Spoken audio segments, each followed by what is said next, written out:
Hey. Hello! Hello! Hi. Good evening, everyone, and welcome to this week's Blood and Song. How have you all been this week, folks? What have you been up to? Good. Well, we had Halloween recently, didn't we? Yeah. But it was socially distanced, I imagine, for most people. What did everybody do for Halloween? My mum retired, so I was down there for a few drinks. Oh, I see. That's live. That's live on the internet. Thanks, Brad. I put out. Did you break quarantine rules? Did you, Brad? No. Should we report there you? was only Okay. there was only 5 of us. We were fine. Lockdown hasn't started just yet. That's true. That's very true. I put out contactless free candy out the front of my house on the windowsill and left a little hand sanitizer bottle next to it as well. Nobody came. Nobody came to get sweets. Yeah, Mate, no one. I was surprised people didn't nick the hand sanitizer, which is more valuable than sweets at the moment. So I've got an entire tub of sweets, which my body says yes, but my teeth say no. One at a time. One at a time. We took the little one round, but we did socially distanced trick or treat. So anytime he saw a spooky house with a pumpkin up, he had to shout trick or treat, and we gave him a sweet. That was that's clever. That's cool. Halloween. That is good. Yeah. That's really sweet. How did he figure out what was spooky or not? What was his there's sort a of criteria? pumpkin or like a spider. Oh, okay. Some of the houses I did thought it some was cool just some stuff. sort You of didn't weird just look at a house and go, judgment. "That's spooky." Judgy. Yeah, very judgy. A bit early. Oh, I don't like those French windows. They're spooky. Is there some weird Pavlovian response training there? For every time you see something spooky, we'll give you a reward. Yeah. That is a spooky thing. And Becki, you're a big proponent of spooky stuff. What did you get up to? So I watched a truly incredible film, which I have to recommend to you all, not on the basis that it's good, but on the basis that I think it's actually the worst film I've ever seen. These are my Right, favourite. okay. Apologies in advance. So it's called Birdemic, and I just I've heard about remember this. the trailer going around a few years ago on YouTube. It's every bit as bad as the trailer makes you think it's going to be, and that is a low Basically made out of clip art, isn't it? Pretty much. They're quite inventive with the clip art. I think they've got about 4 clips of birds, and they really put them to use. Yeah, it's shocking, but it was hilarious. It was honestly brilliant. So yeah, we did a virtual watch party. So we were all scattered all over the place, zooming with each other, watching Birdemic. It was amazing. Yeah, that's cool. That's cool. Am I the only one that just doesn't get Halloween? Me too, I'm afraid, Christine. I just don't know. I mean, I don't know. I mean, I did it a little bit when I was a kid, but it just wasn't that big over here, really. And I just feel like it's kind of come over on telly. But I have got a tradition, and it's watch Hocus Pocus every year. Gotta watch it. Oh, there you are. So you are into Halloween. That is Well, good. only is it a tradition if it's only 5 or 6 years old? I don't know. You couldn't make anything a tradition. We live in I live in a small fishing town on the Isle of Sheppey, and they've got quite good during lockdown. They got good at doing little things for kids to do when we could only go out for an hour. There was a lady that made little fairy doors, and you just had to try and find them around the town. And she decided to go around and leave little bags of sweets on people's doors as well. So I mean. There's a stranger danger element. A lot of it's time, like, do you eat something that a stranger's left on your doorstep? I don't know, but it's cute. Well, no It's one did on nice. Ryan's, did they? Contactless candy. Was that you're not allowed to contact it in? So they couldn't eat it, could they? It was contact. no seancing. Yes. But other than that, you could take it. Okay. One So of I the thought things they I only did. brought cash. Yeah. Donations welcome. I Speaking of donations, I can't avoid the subject of all these baby cheeks. Come yes, yes. I We- was just getting there. Thank you. I don't want to say that I'm more important than charity because I'm not, but I loved my beard, and I feel like it made me. We were just talking before the stream that I felt like I either looked like a young sort of Timothy Chalamet type that has been olded up with makeup, or I'm an old man that has been de-aged with some sort of The Irishman Netflix sort of thing, but badly. You know when they did Professor X for the third X-Men film? It was one of those where they just Photoshop smoothed the wrinkles. So I feel neither too old or too young. But we put it out to the group, and you can see how many of us responded to it. Clearly, I got rid of all of it. Becki and Christine did a good job. Yeah, I worked really hard. That was a I was smooth really process. upset I have, previous to the stream, I did in fact say that I have shaved a part of my body clean for Movember, and I will be growing a moustache in that area. I haven't said where for Movember. Talking about his, really, his armpits. If we get enough donations, I shall think about the amount. I shall take a picture of said moustache at the end of the month and post it on Movember. People will be telling their credit card companies to revoke their fraudulent payments now, so that they can get the money they've donated back. But basically, I mean, we've started a Movember page as a team. Some of us are representing by exercising. Some of us are representing by shaving. Male suicides are the account for 2/3 of the UK's suicides, which is monumental, and I think it's the highest. It's at a 2-decade high. So it's definitely something that we all feel very strongly about. Physical health as well. So if we can raise awareness, that's great. If we can raise a little money, that's also great. But even if you can't, open your wallets, because it's a difficult time for everybody. Just sort of share it around, and we're just looking for to get a little bit of support. I'm not saying that I've struggled just because I've shaved my face, but if you want to donate because of the way I look, that's fine too. We'll take the cash any way it comes. Brad always looks that good. I feel like Samson, and I've lost all of my power. But our giving page is linked on our Facebook and our Twitter if you want to, or you can find us on the Movember page under Blood and Song. In the chat, and they'll be in the video descriptions after the stream ends. Oh, wonderful. Cheers, Brad. Good work, chaps. Marvellous. Well, with us being such giving souls, it's only fair that I start to take some things away from you. So without further ado, I think it's time for us to dive into this night's episode of Blood and Song.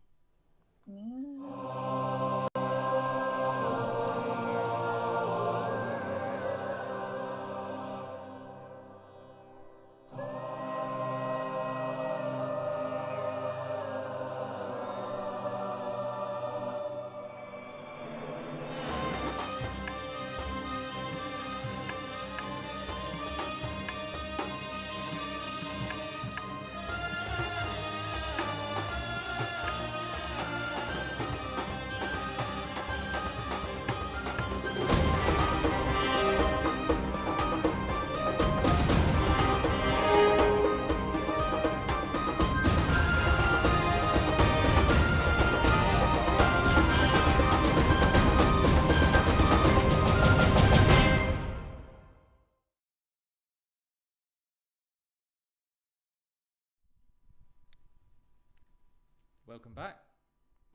Hello, folks. So, last week, you arrived at the small hamlet of Redwater and were caught up in the winter festival. Sorry, the Festival of Falling Leaves.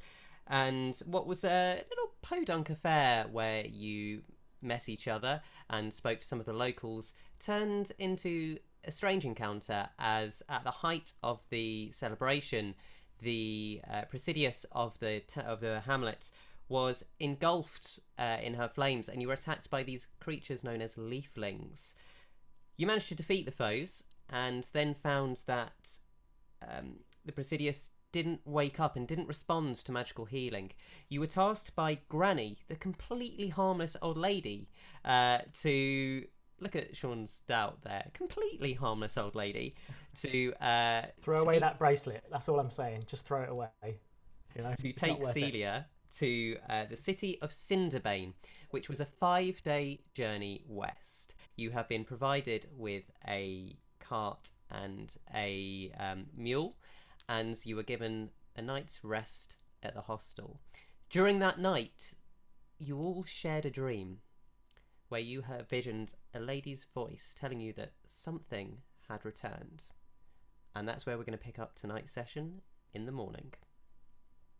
So you wake up and it's a bright, clear day. It's got that cool, crisp autumn feel as you wake up in tiny cots in your own space.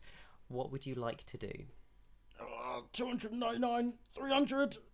Ripper is up doing crunches. Already, feet tucked under the bed. 17, 18, 279. 19. Cheers, thanks for counting. I'll finish the rest later. You've got to prolong your exercise throughout the day so that it persists. You don't want to burn yourself out in the morning, you know what I mean? Wise words. Very good. I'm going to cover I'd the like fire. I'd like to prepare a few things if that's all right, if that's okay. Come on. So now we're level 2. I've got some infused items that I can do some things. I'm learning steep curve about these things, but I would like to infuse my crossbow with repeating shot. And I also have I'd like to talk my friend Lack, who held my hand around the fire when it was all a bit scary for a little gnome. Hello, Lack. It was scary for a big You person. got it. I'm not that Good. big, to be fair. So I thought you were brilliant with your spear, but I have a little trick, and I wanted to say thank you. But it's something which means that your spear could return to you if you're thrown it. And in technical terms, this means I can grant a +1 bonus to your attack and damage rolls that you make with your thrown weapon, and it will return to your hand immediately after it's used to make a ranged attack. well, that's very kind. You're very welcome. Sixsmith sort of wanders over just casually and sort of goes, "Hey, you know what might be good? You know, a scimitar that can come back to you as well." You know, just... And I'll throw my spear, just like at a tree, and come back to my hand. It really would, brother, wouldn't it? Oh well. Yeah. I'll walk off. I'll ask her, you know, at some point if she can do that. You know, yeah, good. And what is Seed doing early morning? So having kind of woken up, Seed's making a big effort to kind of watch what everyone else is doing with their morning.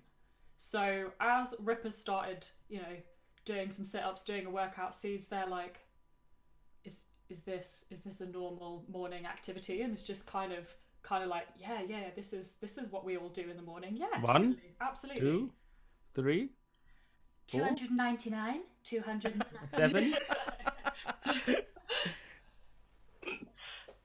So in the scene of you all taking time to do your morning routine, you see the young nephew from the night before, who had been the old man's son, walking and going, I've been sent to make sure the cart's all ready. I'm just going to pull it round. Do you need any help? Is there anything else you want before you go? Right, son. Have we got enough like food rations for the journey? You know, no one wants to go hungry. Want to make sure we're all right for that. Yeah. We put 5 days rations for you in the little passenger bit. Is that each, right? Because I mean, you saw how many push-ups I had to do, right? You know, I need a nice proteinous. You know, got to make sure there's plenty. Like, I know some people who watched this documentary this one time. We had to eat like 4,000 leaves as a vegan to be able to get the same protein as some chicken or something. You ever eaten? These are only villages. Can't just get more food at a whim. You say that, but have you ever eaten the bug that crawls out of the rock on top of the tall mountain? It's lovely. I've heard it's very nutritious. You should try it. They are very nutritious, but they taste disgusting. Sometimes you have to sacrifice taste for utility. You know, as a I soldier, fully agree. rations you must understand. But if I can avoid them, I would rather eat the plastic paste than put it in rations. Yeah, well, that is true. Faeza. Now, Yes. I remember Hello. last night when I noticed you slept on the bottom bunk of one of these Well, beds. I couldn't really get up to the top bunk. I'm only 3 foot. I'm 3 When foot we- 2. I'm 3'2", but it was a bit much. When we ride in this car, are you going to be all right? Do you know I need to should we make you a little space so you can't see out? So I can't see out. Well, I mean, Why? I'm just it's not going to be on the floor. I'm just worried about your fear of heights, you know? Oh, I see. I think I'll be all right. Okay. I think in retrospect, I think the fact about the height might have been that you grabbed me by my ankle, and I didn't really enjoy that. But Right. you know, I mean, I appreciate that it was helpful. But yeah, I did have to think about it, but I think that was the problem. All right, fair enough. Just thought I'd, Thank you sorry, very much. sorry for your about grabbing around your considerate- ankle. You know, some Gosh, people you're like so it, considerate. Thank you. but all right. at that moment, a pigeon flies through and goes, "Brrr, always ask consent before you pick another party member up," and just flies off. What a plot device. And at that moment, the young man, again, you see him coming along, walking the mule, which is, well, make me a perception check, folks, if you're outside.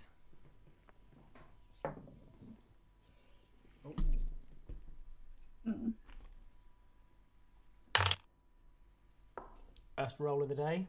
That's an awful roll for me. That's an 8. I got a 19. 17. Oh, that was bad. 30. 21. No, 6. 6 for me. Ooh. Oh, Octavius. Well, anyone over a 12, you will notice that this mule looks old. It's... You would get the sense from having been there the night before that this village is really, well, barely a village, it's a hamlet. This is probably the best they've got. But certainly for those of you that have been in the military before, who might have been used to seeing war horses, this is no war horse. This thing will just about be able to pull the cart, but it might be quite slow going in your journey. There, old boy.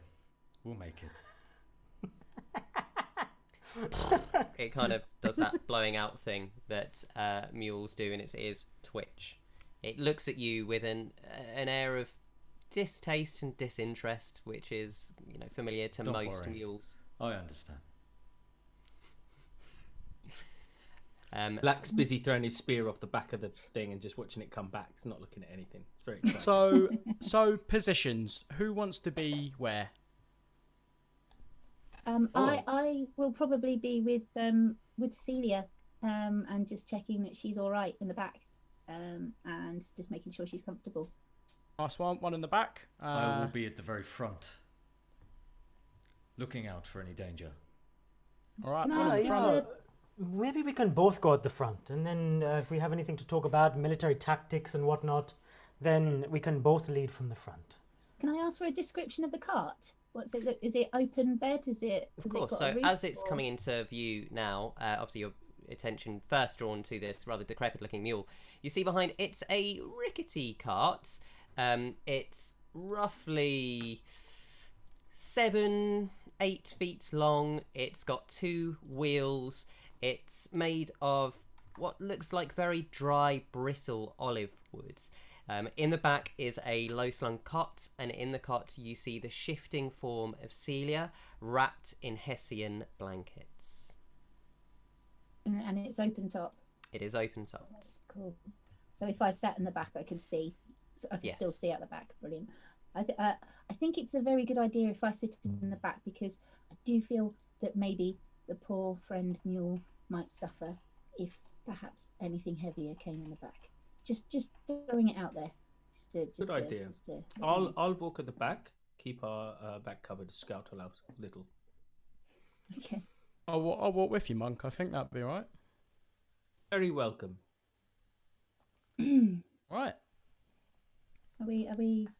Everybody feel prepared and ready to go? Seed, where would you like to be? I think if it's all right with everyone else, I'd rather not walk at the front. I'm not exactly what I'd call heavily armoured. Oh, why don't you walk alongside the cart with Faeza? That sounds good. And that way, if we see any trouble, I can just shoot arrows at it. Well, we could talk to people, but... Oh, okay. Well, with this, you climb into the cart. The heroes receiving you got last night after the festival is slightly dimmed as people are around their business now. You do notice Ripper, the 2 old men that you'd been drinking with at the table the night before, as your cart pulls slowly across the dirt track. You see them sifting for iron ore in the river as or the stream as it runs almost blood red through the greying rocks. It doesn't look unusual. This is iron ore. There's a reason this town is named Redwater. It is for the red water where the iron comes from. After about an hour of travelling, what speed would you like to travel, by the way? Would you like to try and push the mule, take it easy, or go extra slow? I would like us to take it easy. Okay, so at a casual pace, after about an hour's travel, you manage to get off the dirt road, turns into a fully paved road, maybe 15 feet wide, and you start seeing mile markers, all with signs, little icons on them which depict the different legions that were built by them. So as you were travelling along this one, you see lots of symbols of, he says, and it's just moved, of griffins. So tiny little embossed symbols of griffins, which are a sign of the 4th Legion. And what would you like to do? Is there anything you'd like to discuss or think about on this journey? What do we know of the 4th Legion? You would know absolutely nothing, coming straight from Indiri. And what would Octavius know about the 4th Legion? Roll me a history check. Cool, yeah.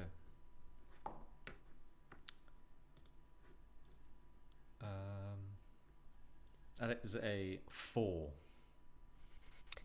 You know you weren't in the 4th. You know that the 4th is, their symbol is a griffin. They are generally considered the kind of the busybodies. If something needs doing, it goes to the 4th. It's not a particularly prestigious legion, but at the same time, it's by no means considered badly. It's just a legion. There's nothing that really stands out to you.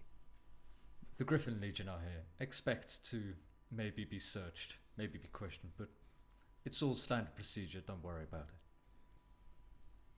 And as we go into our first day of the journey, I would like one person, please, to make me a survival check for the party. Me, please. Okay. That is a 12. 12. So the first sort of 4 or 5 hours of the journey goes fairly well. It's slow goings, you manage to make small conversation, you're still getting to know each other a little bit, and you're surveying the wilds as you travel through. The road is meticulously well kept, polished flagstones of burnished marble that don't gleam or reflect in this fine autumn day, but are certainly bright.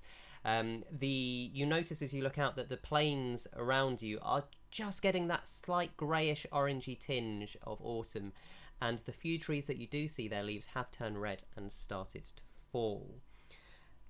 As you journey, can someone just roll someone else? Ryan, can you roll me a D100, please?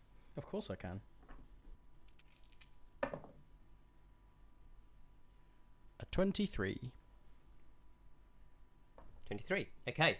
So as you are all travelling, you look up and you notice a in the distance of these 2 ravens just spiralling, not over you, but just about 500 meters away, and then suddenly they just flutter in different directions. Sixsmith queries the... Brother, would you like me to go and check out where they were? Yeah, the flying birds? The birds, all birds are flying, the birds. Yes, would you like to scout out in the direction? And then meanwhile, maybe the soldier by my side, ex-soldier, my apologies, with the bird, could tell me if he knows anything about maybe they're patterns. They may be just message ravens. I don't know. Can I try and head to where they were circling? Sure. Can you make me an investigation check, please, to see if you can find it? Can I? Let's see. Oh! That's 19 in total. 17 plus 2. So without too much effort, you walk off the perfectly paved road onto the soft earth, which gives a little bit as it's slightly muddy, and you walk through this grass that's growing quite high. It's kind of halfway up to your knee now. I'm going to drop sort of into the grass a little bit. Try and keep it subtle as I go. Make me a stealth check then, please. No, that's more like it. That's 19. Okay, so feeling as stealthy as a ferret, you sneak up on the patch where you believe the ravens were. You look down and you find half-eaten remains of a fox. Well, that's gross. Okay. Just have a quick look around what's going on. Are you, as in digging through the fox, or just glancing around? I'm not going to dig through the fox. I think, or maybe I'll prod it with my spear. like the kids do with dead bodies in all the American films. Then we'll call that an investigation check. Okay, this is not going to be. 13 plus 2, 15. 15. As you prod this fox body, one of the eyes just falls out and rolls down. That is That's about doubly it. gross. I'll pop up out of the grass. Just a fox, just a dead fox, and scurry back. Okay. So the journey goes on for another few hours. Octavius, could you make me another survival check then, please? Oh, of course. Much better. That is a 24. Okay.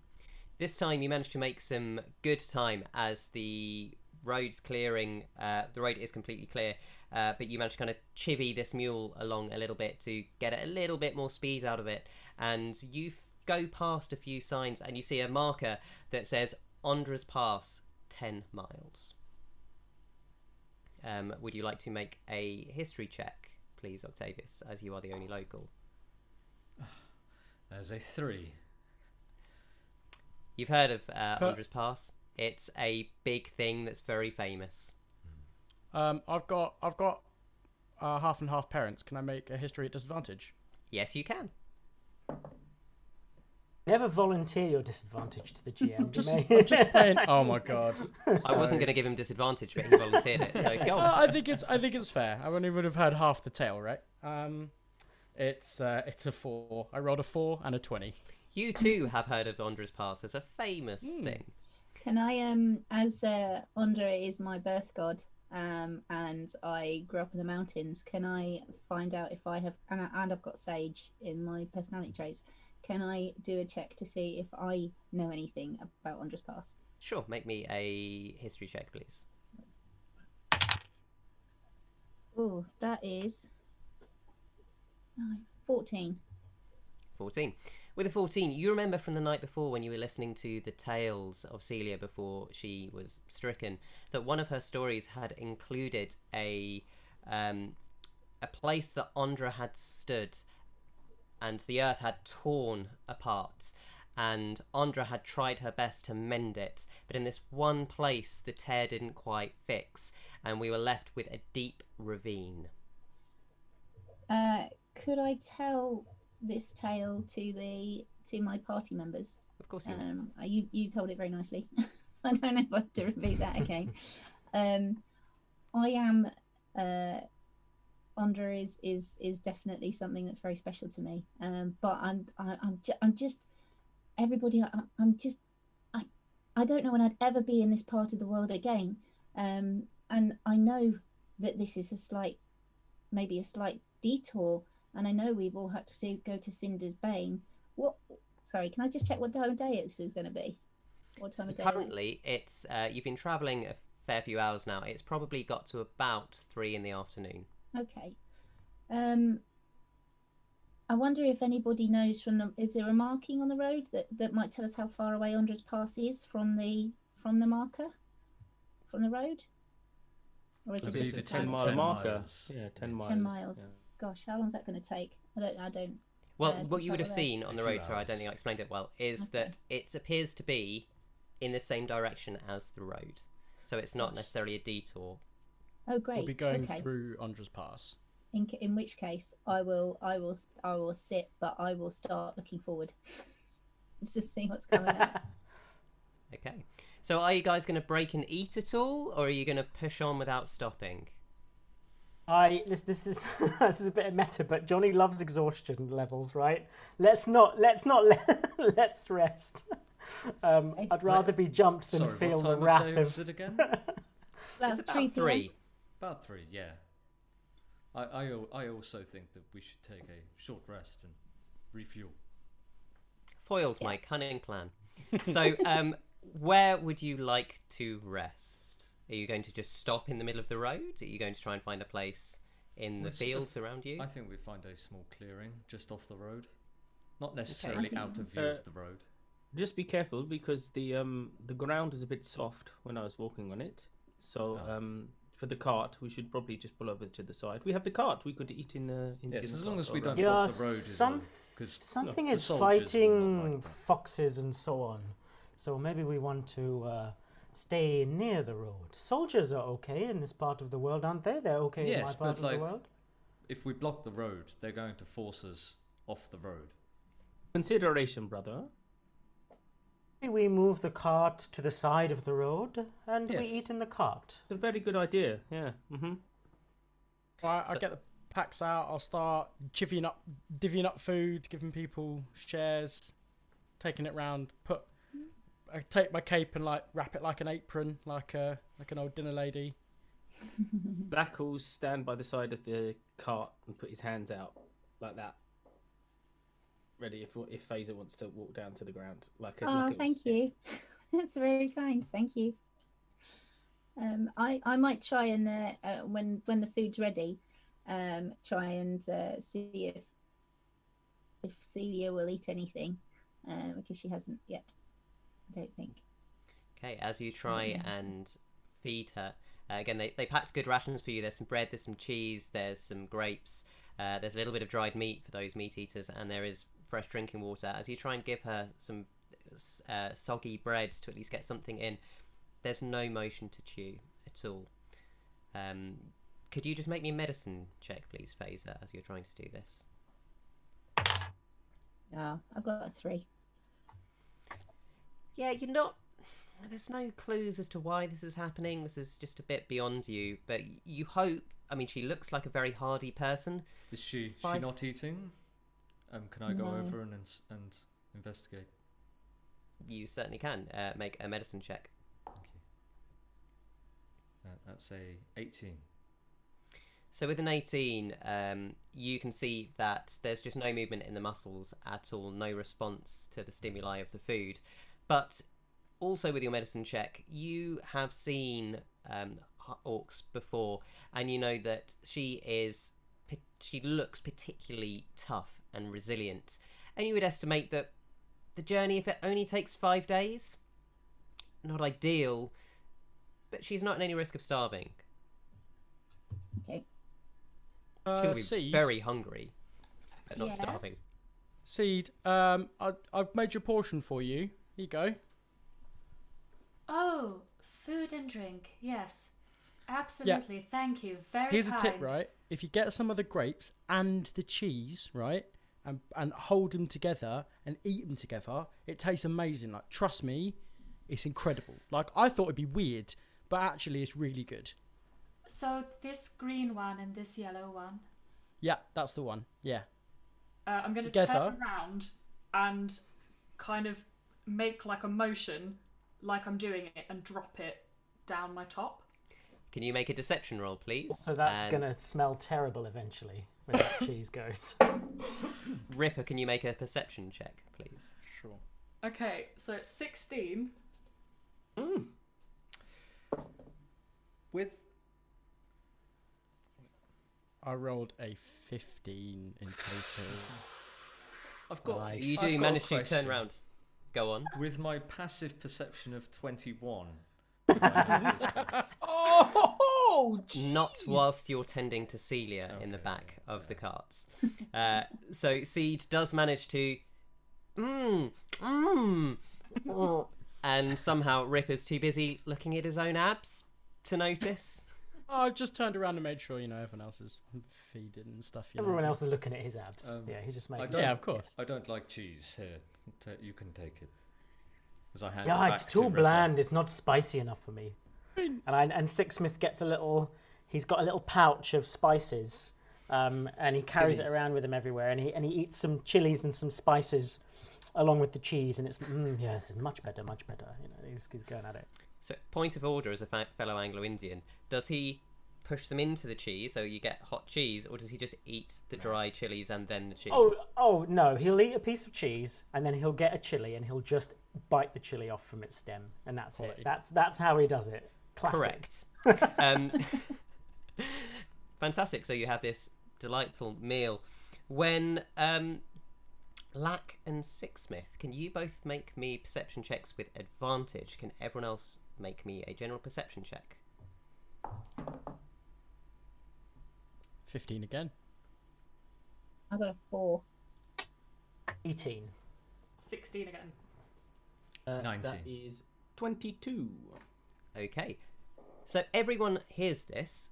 Most people hear a sound in the distance. It sounds like something coming. Everyone who's not from Indiri and got less than 18 would hear. It sounds like a big something. I don't know what it is. Lack and Six, you have a lower DC for this. You both recognize that sound. There's a sort of trumpeting roar, like if you get a lion's roar and mixed it with an elephant's trumpet. It's that, and you look up and you just see this huge dust cloud. This isn't something you know to be threatening. This is something that you just didn't expect to see. And over the time it takes you to eat, you see what I can only describe as that bit out of Aladdin, but a bit less camp. No song is what you're saying. There are a few. Well, horns, maybe. I'll start singing.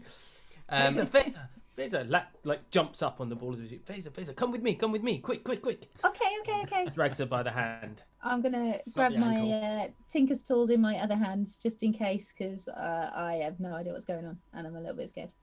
I'm So scared as of this everything. smoke kind of, the dust gets closer down the road, you start to notice just a large group of people. Octavius, as you glance up, you see that they're walking with sort of a military precision, but it's not one that you would recognise. Whereas Six looks at it and instantly recognises the formation of these walking men, or body, I should say.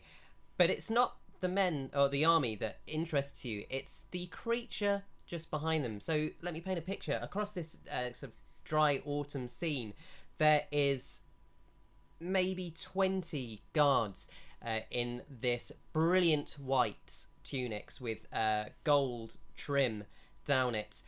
They're completely sleeveless. They're the dark skin of Indiri, these amazing twirled moustaches and gorgeous trimmed beards, just Don't like make me Sixsmith's. jealous, man. Come on.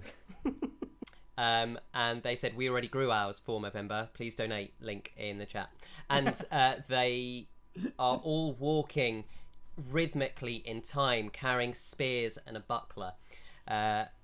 Behind them, you see some walking attendants who have, again, these sleeveless garments, but they are much longer and more ornate, with these filigree kind of waving through them in purples and greens and blues. And their moustaches are even larger and completely twirled, like twirling 2 or 3 times before going out. They walk with one hand on these curved, jewelled scimitars. Behind them is something that for Faeza, Seed and Octavius is amazing. You've never seen this. Ripper, you've seen a couple. It's still pretty special to you. To Lack and Six, though, from being further inland, this is you've seen these before. You've seen a liger. So an liger, what everyone else sees, is a 15 feet long, 10 foot high creature. It's got the head of an elephant, the front feet of a bull, and the back and rear of a lion. On it is mounted a little pavilion with, again in white, with gold and purple symbols running through. And above that is a standard flying. It's a standard of a golden elephant's head with 4 tusks, which is something that Ripper, Lack and Sixsmith know to be the imperial symbol of the God King himself. The inside, reclining with an easy arrogance, looks like a giant Bengal tiger. This kind of luxurious, rich white fur, melting into the oranges and the blacks. He's wearing a beautiful jewel on his forehead in bright reds that stands out against the sort of white fading fur. His whiskers are more impressive than any of the moustaches that you can see, and they're not quite singing "Make Way" because that's copyrighted, but if it weren't copyrighted they would be singing it. and this entire procession is moving towards you. What would you like to do? This is the Interian God King, is what I can infer by this. This is yes. Sorry, my bad explanation again. So you've inferred that this is. You would look and see with your perception roll. This is one of his ambassadors. I want to make sure I'm standing. I'm going to get onto the cart, right? So, and I've sort of got like a foot on the side of the cart, and I've just throw my hair back a bit. I'm tightening it all up, and holding my stick. Can't out tiger a tiger, mate. I'm not trying to. I'm just trying to get noticed, So is the cart in the way though? Is how wide is this we procession? positioned it off the road, I imagine, haven't we? So I think Yeah, it's... we've said You did we say said to the edge. side of the road. You said to I the mean, side. it's probably enough room for this Okay. procession to squeeze by. So Six would probably say, and I think this is a sign of love and respect for the group already, but he would go, "Attention!" like that, just to sort of remind everybody that there's a reason. Yeah, to that's be what I'm trying to get. Of Octavius attention. Octavius has drawn back from the road, not hidden, but back from the road, out of the group. And Six would notably be looking for him, I think, as the other sort of person of military acumen, and he would, I think, Six would appropriately, he would place himself to the off the side so he can be noticed, but he puts himself in a position where he's I'm trying to remember the term in yoga. He'll do a child's pose, which is like the mark of like deep bowing, low respect to an ambassador or a similar sort of someone of similar stature in the Interior army. Saying to himself, "All right, tighten up, round to the side, 90 degrees to the sun. Breathe in, hold it." Faeza's gonna drop. She's got because she wears spectacles because she's very short-sighted. She will drop those down because they're on a chain. But she has I don't know if you call them much stronger lenses, goggles, which she would pull down because she wants to see every detail, especially this little jewel that's in the middle of the head, because that looks like an amazing thing to focus light using some kind of device. And she wants to see how on earth this carry thing is fixed to the liger, and she's just never seen anything like it. So she's got her little notebook out and she's scribbling notes and drawing little diagrams of it and things like that, just trying to absorb as much as possible. Make me a perception check then, as you've got your glasses down. Let's see what your specs reveal. Nice. Whoopsie. 15. So with a 15, as they come into focus, the first thing you fixate on this jewel, and you see that it is a almost bioluminescent ruby. It sort of has this strange ethereal glow to it. It's mounted simply on a gold chain that is woven and affixed behind his head. You can't quite see, as it is through these swaying gauzy curtains drawn back as they are. As your eyes move down over the thing tied to the top, you notice that it seems to be strapped to the bottom of the Eliga, which seems completely indifferent to the weight. I would say anyone who would like to could make a controversial call. I'm sure I'll get slated for it, but could make me an animal handling check to discern more about these creatures. Say 13. Okay. 6 is disappointing. Is it just one of us that does that check? Anyone who Or wants do to we know all have a something, go? yeah. 15. Going. I have got I've got 10. Okay. So, Octavius, as you look, the first thing you see with it, 16 you said, yes? Octavius. Sorry, is a 13. 13, sorry, then I'm going to come to Seed first. So Seed with 15. You look at it and the musculature of this creature is fascinating to you, as you can see these strong, powerful muscles that look compact. This thing is not necessarily built for speed, but you get the feeling that it would be a formidable foe. The thing that does draw your attention, two things really with a 15. One is you can just see the length and width of the leg bones in the rear of this animal and how just immensely powerful they look. And the second thing is that, again, on the back legs, the claws that come out seem to almost be made of ivory. All right, that's enough about Ripper. What about this animal? With a 13, Octavius, you get the sense that this is a strong animal. Though you've not seen it before, the way it carries the pavilion on top, and it doesn't seem fussed about the creatures inside it or the creatures around it, or you off in the distance, you get the sense that this thing is well trained. All right, that's enough about Ripper. What about... I also think Sixsmith would have, as is customary, when you bow to that degree to show that deference, you have one hand away from your weapon but on your spice pouch, because that's sort of like a way of imparting in foreign lands. Maybe when two parties from the interior army or other sort of individuals meet, they may maybe impart a little spice as a sort of a show of comradeship, I suppose, or something like that. So he has his hand on his spice pouch and he's still down. Lak's gonna spin round with his spear and cut the long grass and sort of the tips of the grass and any dandelions and stuff, so they catch on the wind and flow across the Endirian army. So these do absolutely flow across, and there's just this moment where, as you do this, I can't do the look, but this Bengal tiger does the look at you guys, and the classic Bollywood look. If anyone in the audience who's not seen it, go watch a Bollywood film. Why haven't you watched them? They're amazing. Start with Bahubali, and then just kind of draws your attention, and he just raises this mighty fist, and Ripper, you're feeling a little scrawny next to this guy. Replace that beginning letter instead of with an S with an H, and you've definitely got it right, mate. A little scrawny? Fine. And and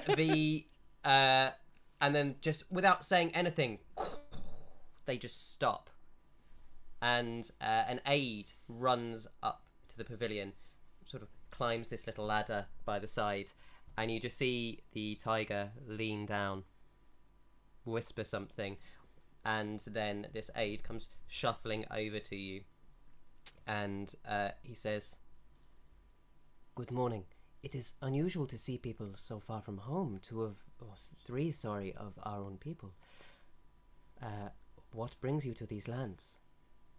Sixsmith would rise and give the salute, hasn't to be decided, salute up, very up slowly and then down fast, I think is how it works. He gives the customary salute, and he says, "Captain of the Ninth Hand, sir. I'm on leave, and these are my comrades. What is your name, soldier?" And he wants to know name and rank, I think. And he simply turns around and goes, "Yes, I am currently serving the ambassador, therefore have no name.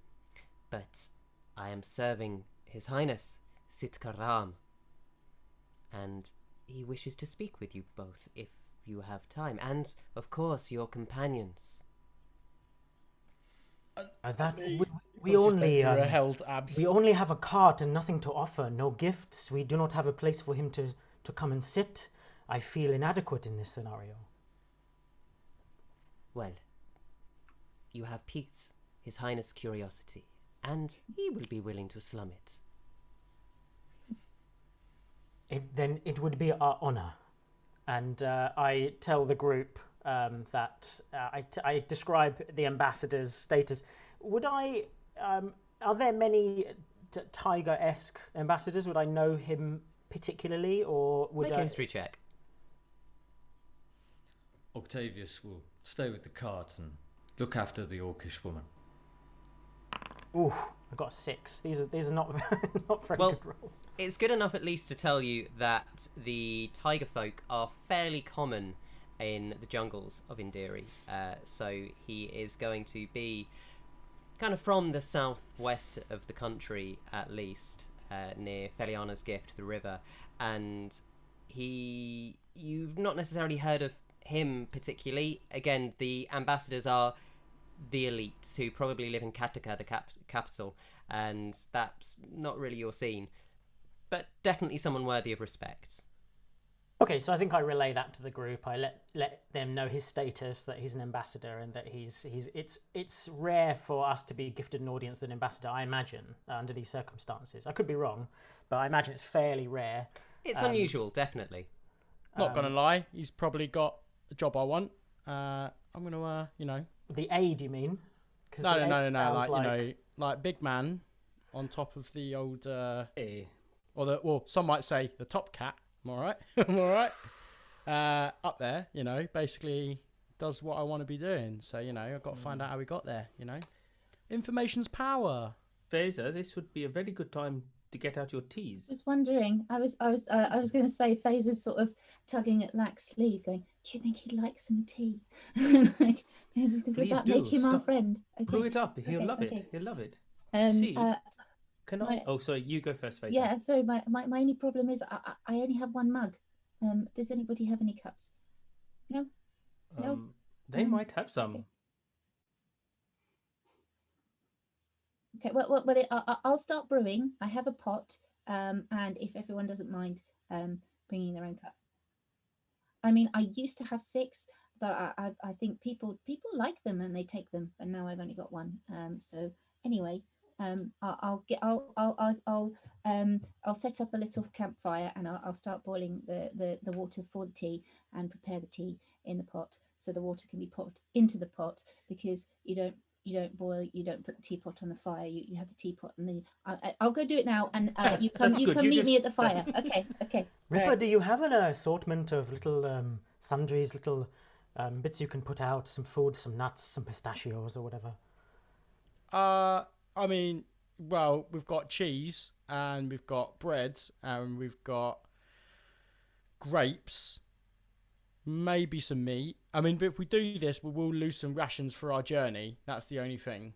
I think I will forfeit my rations. I think that's fine. One of my ration packs I will forfeit for this. We do know that there are foxes in the woods, so we could always supplement our rations later. I'm just saying. I'm gonna with the tea. Okay, I'll be over here. I noticed you play drums very well. There's a pattern. Dida-gada, dida-gada, dida-gada, doi, dida-gada. Can you push into the skin a little? Dida-gada, dida-gada, dida-gada, doi. Can you? Okay, absolutely. And Seed, basically, like literally exactly as you've just said, is mimicking what you've done, but on the drum. And then kind of like, as they're sort of starting to get it, they're watching your face to be like, am I getting it? And the moment they think they are, they're like getting a little bit faster, getting into it, like really enjoying it. Keep it there. That's good for his arrival. Lovely. Yeah. So as this scene is set, and we've got some wonderful drumming going on, we see Faeza huddled over the teapot and the fire. Octavius just keeping an eye on things. Ripper preening, and Sixsmith making sure everyone's doing what they should be doing. The nameless attendant walks over and says, "I hope you are ready to receive him." Just one thing, and he grabs Lack grabs a chili out of the back of Sixsmith's spices and he crushes it into the tea and drops it in. Whoa. No, Who's trust me. messing with Trust me, it's Indiri. It'll be fine. And Sixsmith the just attendant nods. Sure about this. raises his hand and clicks. And as he clicks, a huge pavilion opens over you and sort of almost out of nowhere spirals and it's like a 40-foot high circus tent essentially, but completely open on all sides, and it's draped in silk. Where before you were standing in the muddy grass, you are now standing on the most miraculous silk rugs, and they are very finely woven and yet completely dry. Silk should be trampled underfoot, but these aren't. There are cushions on the floor. There are enough for each of you around what was a tiny campfire and still is, but now seems a little bit more well placed, shall we say. And at the end is a mighty reclining chair. What would you like to do? Don't do it, Ryan. Don't do it. This all seems rather lavish. I bow back down in deference with my hand on my spice pouch. I should stop saying spice pouch because it has a slight strange connotation the longer I keep saying spice pouch. I know. It's fine. It's going to become I'll a thing. rename it. I'll rename it. But Take it back. You got to take it back. Oh, Ripper really wants to sit in that chair. Lack will stand in a reverse grip of his spear in sort of what is monk's readiness sort of for their sensei. I think Ripper is edging slowly to the chair. Do I recognise what Ripper is trying to do? Make me an insight check. Okay. Oh, come on, I'm rolling so badly. That's 11. Yeah, definitely. I wouldn't say it's particularly hard to see the giant, half-naked, muscly man desperately moving towards the pretty big chair. as soon as he passes me, a hand pops out and just holds him in place, and I'd like to just gently sort of like bring him to a seated position alongside the rest of us, or alongside the people who are sort of relaxing and waiting. I've taken one step forward, and then I take one step back and stand again next to the cart. Which is inside the pavilion, by the way. This thing is huge. I assumed as now. Have you guys both grabbed my cape and I'm just like walking on the spot towards this huge chair now? It's not with anger that he's holding you back. It's just almost like a sort of hand to stop a child from wandering where he shouldn't go. It's so pretty. I just want to lay on it. Oh my god, it looks so comfortable. Do you know? It reminds me of this time that I was like, "Well, have you ever heard of a chaise lounge?" Right? I don't know. I never know how to pronounce it I've properly. met a soldier called Chaz Lange once. Very good chap he was. It's like a big thing you lay on, but you only put it at the foot of a bed, I think. I can't remember, but it's like that, but smaller. And my That feet was named dangle after off that it. man, Otto. No, well, was it? Yeah, he knew a man called Otto, didn't he? Yeah, Otto Man. Yes, that was it. Why would you It's place... I don't understand why you would place furniture next to a bed. The bed is already furniture. Yeah, but Faeza's writing all of this down because she thinks she's learning a lot about Indiri furniture Indiri, and maybe Indiri royalty. She's like, Otto, a man called Otto. Okay. I mean, All Octavius, you need is a good bedroll, huh, Octavius? And Lack, we've been sleeping on bedrolls for some time. You just need a small cot. Octavius, one you sit on, one you lay on, one you lounge on, one you cry on, right? That's what it's all there for. But this thing looks like you can do all of them, and he tries to make another run for it, and I assume he gets stopped by Sixsmith again. Are you going to stop him, Sixsmith? Just gently again, like a child that's just wandered back into the room he's not just want to supposed lay to. on it. What footwear are you wearing? Do that thing when someone tries to run past you and you steer them round. I could make you roll for it, and I will. So, can you both just roll me... I'm going to say Ripper roll me a dex check, and Sixsmith roll me a strength check. Oh. Just straight dex. Yes. You've only got to beat a 6, Sean. I got 15. So, with a casual ease, you see him almost go up onto tiptoes and try and get there. The DD. And you just, again, that one hand on the shoulder that just stops him moving anywhere. As you are doing this, the Seed is drumming, and she's got the dwee sound really down just perfectly. And it's joined by a cat, cat, cat from behind. And you turn around and see that other musicians are joining in. There's just 2 or 3 of them walking with their own drums that they're playing as they're walking, and behind them one person playing, well, it looks like a flute, but it's got a far more nasal sound that you're not really familiar with, and this tiny mouthpiece and a giant almost gourd at the end that you would assume what's making it really quite a piercing sound, not unpleasant. And 2 lines of guards walk in, only about 3 in each line, and they walk all the way down to where the large chair was, and they just stand there and put their spears out, and at the doorway you see the giant figure of the Bengal tiger. And that's where we're going to go to break. We'll pick up after this. See ya.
Hello and welcome back. Hope you had a nice loo break. So we left our party in the middle of a field by the side of the road, the most glamorous of D&D locations. But they had just been glammed up by a magically appearing tent as they had bumped into what appears to be an ambassador for the country of Indiri, where 3 of our party are from. So as you are standing, we had Ripper and Sixsmith in this gentle tug of war as Ripper was trying to get to the massive chair that was clearly not meant for him. These musicians have come in and joined in with Seed and kind of set up this large, rhythmic, vibrant atmosphere of intricate tiles that are crossing over.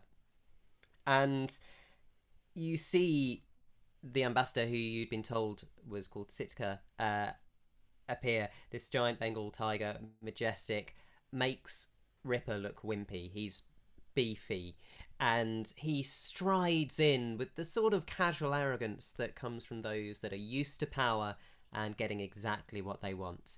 And he strides to the large chair at the end, and he reclines with the grace of a tiger. Which is unsurprising, really. And is that going round in circles till he finds where he wants to sit and sniffing it a bit, prowling round the chair and then getting in. Cannon, no. And he reclines back, and the nameless attendant you'd seen earlier runs over with his head bowed and just pours some liquid into this beautiful silver goblet that is again adorned with the same red rubies as sit in his head, all gently shimmering and coalescing. And he just drinks it, puts it down, and says, "So, why are you all here?" Sir, Captain of the Ninth Hand. And he's expecting kind of command to rise from the nobleman. The nobleman sees it and it goes, Come, stand. There is no need for that. We are all strangers in a foreign land here. Or rather, some of us are. I see you travel with interesting companions. Please, my name is Sitka Ram. I am an ambassador for His Majesty. I would be delighted to know who you all are. Well, hello. Let me introduce myself. My name is Ripper. I'm on my way to swear an oath to the goddess Alluria, and the truth of the matter is, hopefully one day do what you do, Ripper, with your voice, you are from Banyet, yes? Well, my dad's from Banyet, yeah. Good. I see you are a strong man. This is good. Well, what about you. The rest of you? You there in the saffron. Yes. My name is Lakrishnu. I am traveling with my brother here. We are following a pilgrimage of sorts to follow my mother's memories. She is no longer with us, and I nod to the urn that Sixsmith has got. And we're just trying to relive her life and find some memories of our own. This is a noble thing. Filial children should be respected, and mothers, as we know, are the most sacred people in the world. Most sacred. And he leans over and whispers to the attendant, who nods, runs off, and anyone who's standing near the back sees him just scurrying through a massive box looking for something, and he pulls out these 3 sticks of incense, and which he lights, and the smell of sandalwood just drifts through the room as he runs back, places them in front of the ambassador, and then sort of bows as he moves backwards. And Sitka turns and goes, "In honor of your mother, there should always be incense." So Sixsmith, he allows himself to cry. He this is something that in Indiri is not uncommon or unusual for men who are comfortable, or men who are comfortable with their emotions. And even in positions of power, they know well that they lead by example from the top down as to show their emotions. because it drives your iron will in battle and other sorts of things. So he weeps as a sign of respect for his mother, and also for the gesture of kindness gets to him quite severely. So he allows himself that time to openly weep. And the Sitka smiles in acknowledgement, and then glances around and goes, "What a glorious smell! You, yes, you." And he looks at Faeza. "Who are you? What is this?" Faeza stood there, shaking a little bit because he's huge and he's noticed her, and she's just holding her mug with tea in it, and she just sort of says, I have tea." And she steps forward and offers him her only mug with the tea in it, and says, "My name is Faeza. And my name." Oh, 1 second, sorry. No. What? My companion is nervous. She's distracted. So sorry. We've made some tea for you, but she's nervous because it's not her usual blend. One of my brother, who I travel with, I'm on a leave of absence.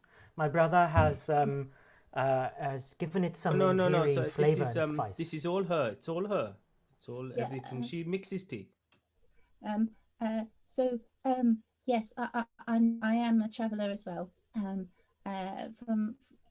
Zawati, and I travel to look for my mentor. His name is Mycenta, and he went missing 10 years ago, and I have travelled very far from the mountains in Zawati to find him. But I try and make myself useful. I am a tinker, and she gets out her little she gets out her little potter's tool, and she makes a little stand for the sandalwood to incense to stand in, and she said, "I'm sure this will be very useful," and pops it down, and offers for the incense to be standed it, and then stands right back. As far as she can go. He looks at you kind of crafting this in what I can only describe as sort of an Acme style speed. If we remember the Acme cartoons, where there's just like this flurry of activity and smoke, and then just standing there with these perfect incense holders, and he just nods approvingly and goes, "Very good. Might I be permitted to try some of your tea?" Yes. And she stood there. She's still got the mug next to her. She hasn't actually given it to him yet. Look of horror comes across her face, and she just sort of shuffles forward, puts it very close to his. Have they got a paw, I guess, or a hand? I don't know. Either way, it's about six. Yeah. It's about 6 times the size of hers. So she puts it next to him and steps back. Her mug's quite small, by the way. It's like a shot glass to him, yes, and he looks at it with respect, and he picks it up with a sort of dainty respect. If you've ever seen a Japanese tea ceremony or a Chinese tea ceremony, that sort of incredible respect for this small item, and he looks at it and he savours the smell, and then he sips it a tiny bit, and he just looks at Lak, nods, and then shots the tea, passes it back and goes, "This is the most wonderful gift, and I thank you for the gift. In return, I must give you something. Do not let me forget." "Oh, gosh, no need. And she hides.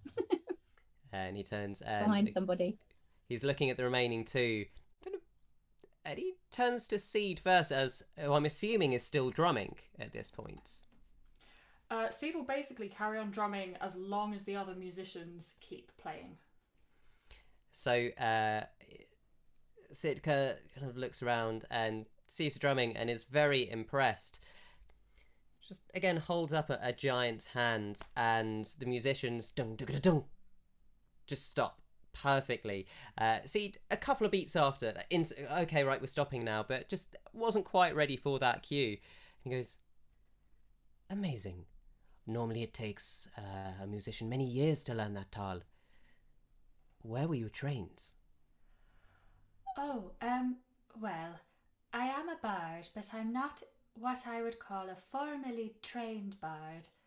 I've travelled with one, though, and according to his posters, he was the greatest bard in the world."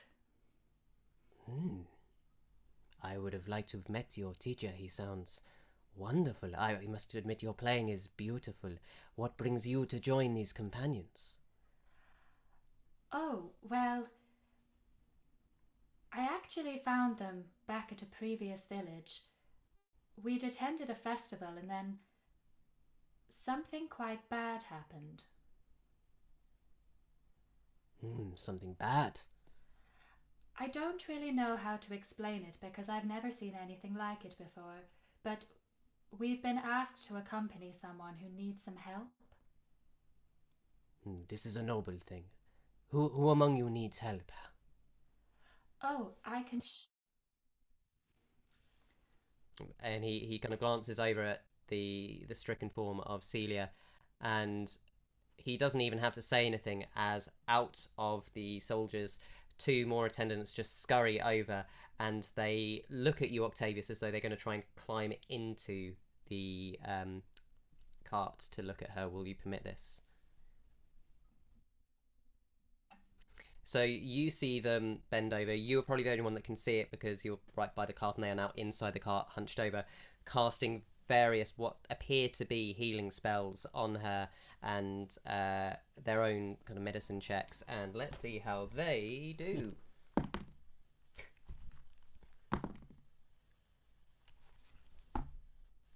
A nat 1 and a nat 20. So one guy needs to be fired. I have a. no, I- one- I give a sort of a disproving look as One guy is getting fired. That's what's happening right now. One's an apprentice, one's the actual doctor. That's so, a much nicer yeah. way of seeing it, isn't it? Yeah. Yeah. So one of them with his medicine check, these spells, he looks up and you hear there muttering, Octavius, as he says, I do not understand. She should be responding to this. And the other one going, Alexander goes, yes, the healing is not working. It seems there is something deeper. This might need some form of divinity or something beyond us. We should pray tonight to Aluria for hope. And they kind of just climb out, nod to you, scurry up to the ambassador, nod and say, Your Highness, what ails her is beyond us. We would advise that she seek the healing of the gods. Well, that's what we're actually on our way to do. We're on our way to Cinderbane. There's a house of healing there. That's what we've been tasked to do, to take this great walk there. Ah, Cinderbane, you say? This is an excellent place. I have come past there recently. It is a place to be careful. It's, for those of you who are not from here, it is a wild place.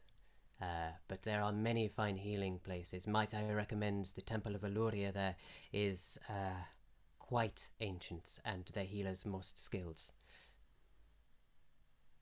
Thank you, sir. Is it too much of trouble to ask maybe a detachment or a small escort? Maybe 1 or 2 of your fine soldiers? Yes, whilst I like your goal there, Captain, it is too much to ask this time. You see, we are on a time-critical mission ourselves. We are escorting... Well, look for yourself. And you see that behind, out of the pavilion on the road still, where he's just left the Aliga, behind it are about 5 carts filled with half-cut tree trunks. But they're not just tree trunks. Imagine if you asked a 7-year-old who loves glitter to design a tree trunk. So just Ripper then. Okay, yeah. Yes. These things are, they're sort of a darkish wood, but they just look like they've been given to a 12-year-old with a glitter gun. They're just completely blitzed out and sparkling even in this autumn sun. And this is something that Octavius sees and knows to be called Chinellan Glimmerwood for obvious reasons. It's incredibly hardy. For real world terms, it's sort of like if you crossed mahogany with titanium. And yet, under magical duress, it can be shaped into the most wonderful forms and become quite useful. it's inherently waterproof and tends not to rot. So this is quite literally a royal gift, or something far beyond the wealth that any of you have ever seen. If we had to put a gold estimate to it, you're all carrying about 10 gold in your pouches each. This has probably got an estimated value of about 600,000 golds. Ripper looks at his staff, looks at the Glimmerwood, and is just like, well, I mean, one looks a bit rubbish now. Ha! Do not despair. Glimmerwood is a rare commodity. In fact, it only grows in the Glimmerwood itself, and Chinella are remarkably reluctant to let any of it out, but thanks to the grace of their forum, they have granted us a gift to take back to the God King himself. Must be a skilled negotiator, Ambassador.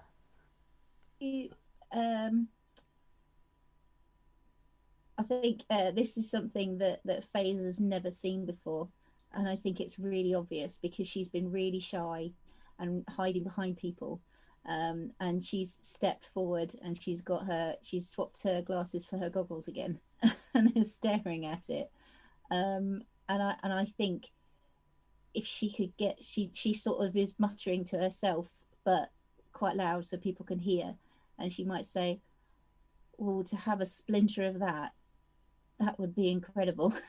I don't know. Maybe something like that. The ambassador looks at you and he laughs and says, well, your tea on a parched throat was a princely gift. I can return this favour. And he reaches into his pocket and he pulls out a tiny, we'd almost say it's the size of a D6. It looks like an ordinary dice, and it is just made of Glimmerwood, and he holds it out to you to take. And you can add a tiny cube of Glimmerwood to your inventory, Faeza. Thank you very much. She's grinning from ear to ear, and she just looks up to him and thanks him very effusively. Yeah, and she's still got her goggles on and is just staring at it really closely to see, just to check it all out. She's just been given the best toy she could possibly have. Like, sits crossed-legged, gets who else is about her, and is just a little bit absorbed. What's the correct honorific for this guy, for this ambassador? Your Highness is acceptable. Any of the royal households that would be ambassadors or staffers would be generally referred to as Your Highness. Obviously, Your Majesty is reserved only for the God King himself. Mm-hmm. There, you would know that there are sort of two strands of ambassadors, really. There are civil servants who are ambassadors in truth, and then there are those titled ambassadors. And from the fact that everyone is calling Sitka Your Highness, you would instantly know, anyone from Indiri, that this is someone in the royal household themselves. Not blood related to the God King at all, but one of the noble houses possibly. Your Highness, I know you are probably in some I don't say rush, but you need to be moving. But if I may ask one great favour, and I'll drop to sort of the child's pose as well. My mother was very dear to me, and my brother, and I didn't get to say goodbye before she left us. And we're taking this journey to reconnect and to maybe find a bit more about her, send her off in the way that I wish we could have if we'd seen her. Do you think it would be too much, and I will happily repay in the future, if you could ask the God King himself for a small blessing for my mother? Not for us, we're not worthy of that, but my mother was a great woman. And he's like, you can see in Charles' post, he's like pulling his fingers like under his fingernails and everything. And I understand this is a great ask, but it is very important. Like, mother was a fine woman, but from the God King herself. You can see Lax kind of shaking. Sitka. Make me a persuasion check. Ugh. If only there was some arbitrary way of making decisions. Okay, I'll take that. That is 14. He looks at you and brings his giant tiger's hands together and sort of does the resting. He says, I see that you are a filial son and that you honour your mother. I fear it will be some time before I see His Royal Majesty again. And he looks to the sky in benefaction as he says that. But I shall cast some blessings to the gods themselves next time I pray, and I will light some incense in our shrine for her for the next 9 days. I recognise how big a deal that is, right? Yes. Like Black does that thing where he's like on the floor in child's pose, but like slowly like moving back with each sort of thing. I have no incense to burn, your Highness, but as soon as I do, I will burn for 9 days for you. Thank you. And your mission, sir. Your mission for Indhiri. That is most gracious of you. It is the duty to help our citizens in strange lands as best we can, even if only thoughtful gestures. And you, at the back. And he glances over to Octavius. You have been very quiet. Yes, well, I did want to interrupt any of the proceedings. Forgive me for saying so, but as we are both under time critical constraints, I would request that we be allowed to get moving to our destination. He sort of lies back and just this big smile goes across his face, and you just see the sharpest fangs on earth. Not like intimidating, just he's got them. This is his natural smile. And he says, I can see that you are a member of, or used to be a member of the Janelan army. You have their forthright bluntness. It is refreshing, shall we say. Yes, of course, young man, we are more than happy to let you go on your way. It was simply lovely to sit and greet some fellow countrymen and to offer some help. If I may, the pass is especially beautiful this time of year, but be careful, the weather can change quickly. Thank you. We hope to make it there by nightfall. You might not get there tonight, but tomorrow morning you should reach the pass. Thank you. I have a humble request before we go. My friend with the lack of armor, he has armor of personality, of course. He could we spare while we entertain with his food that he supplied, and in your wonderful company? Could your aid maybe? I understand time is short, and so is influence. But maybe 1 or 2 important questions. Your aide may be able to support my friend. He has ambitions, you see, to maybe one day rise to such an amazing position as aide to an ambassador like yourself. He's very driven. My companions are very close to me already. As my mother used to say, your companions on the road, if they are not blood, become blood fast. And they are my soldiers and I theirs. I have not much to offer myself, but maybe if your aid is free for only a moment. A wise person, your mother. Forget my aid. I shall answer. All right, perfect. Thank you very much, Sixsmith. So here's what I wanted to know. So obviously we do this under the guise of Illyria, right? That's why I'm taking the oath. That's why, the All-Mother. That's why, superior to many of the other Devas. So, how does one get into your position? How do you become someone whose words are heard by the ears of great people?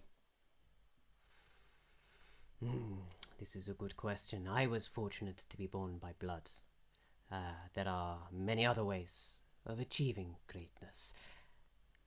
One is to work your way up from humble beginnings in service in one of the ministries. Eventually, if you are competent, give it 30 years or so, you will become an undersecretary, possibly even a minister. I sense you are a little more impatient. You're not wrong. Serve the gods, and if it is your destiny, it will happen. I think there is something great inside of me. I just don't know how to unlock it. I think that is very true, young man. Now, if you will excuse me, I must tend to my beast. And he climbs, bows, and says, "One last thing. My name is Columbo." And he doesn't. He stands and says, "One last thing. I see that you are traveling light, and that the past you have shared with me is the best you can give, and for that I am grateful. I came a little better equipped, and it would be my honor to give you a feast for tonight when you eventually make camp." And as he turns, you see some of the attendants moving, and they've brought what look a little bit like thermos flasks, but they're sort of made of a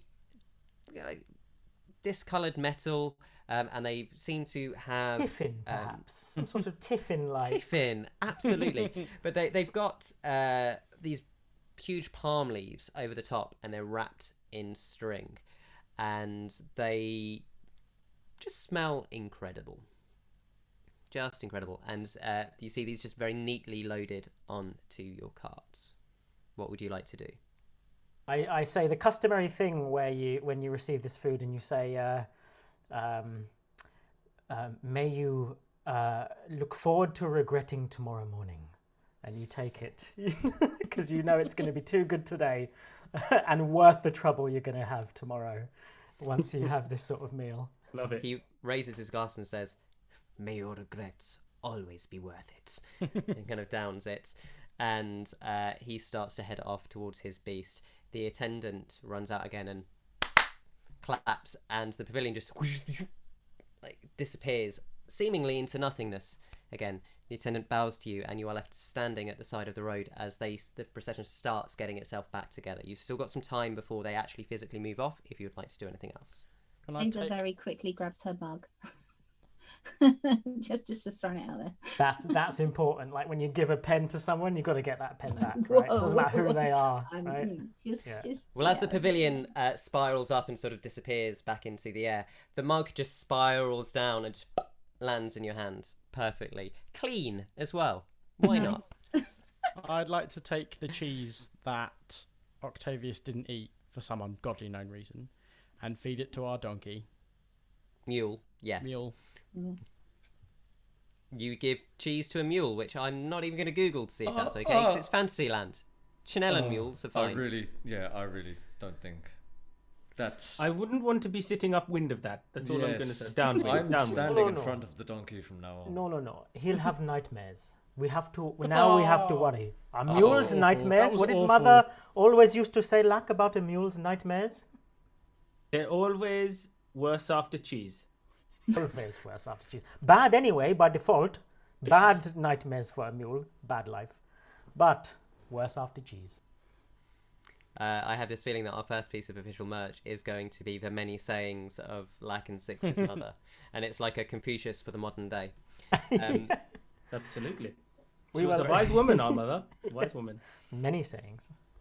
So as this procession starts kind of packing up, they start slowly moving off, the soldiers out front, the musicians nodding in respect to Seed, and then climbing back into one of the many carriages you can see behind the Eliga itself, which has got up and is starting to move very powerfully again. In fact, as it starts getting up, it lumbers over towards where you all are and where Ambassador Ram is, and sort of just kneels down on putting its foreleg down on the earth so that Ram can just climb up, and he just puts one leg on top and swings himself up with a sort of jumping grace of a cat, and reclines in an almost replica of the massive chair you just saw, but a little bit smaller, travel version.